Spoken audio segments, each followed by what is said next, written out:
'Di ba? Meron palang ganitong programa, etong DepEd, Kalusugang Food Truck. Kalokohan, ano ho.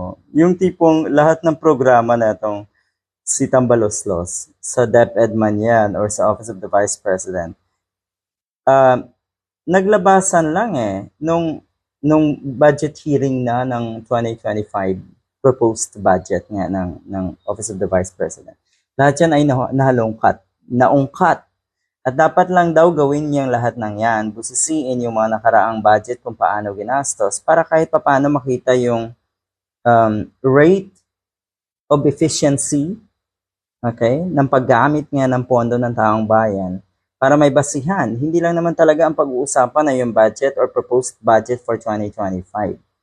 Okay, matindi to 65 million. At maraming salamat sa mga katulad ni Representative Jinky Luistro na mukhang hindi talaga tatantanan etong si Sara Duterte. Una, dahil alam nila na dapat managot etong si Sara Duterte. Pangalawa, magagaling etong mga katulad ni Jinky.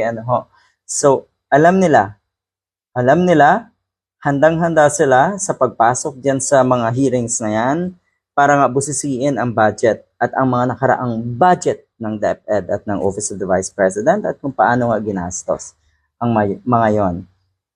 Suportado ng mga dokumento with all those factual basis, talagang hindi maliligaw itong magagaling natin kongresista nga, katulad ni Representative Luistro. This is almost 65 million, which were not properly liquidated with the COA.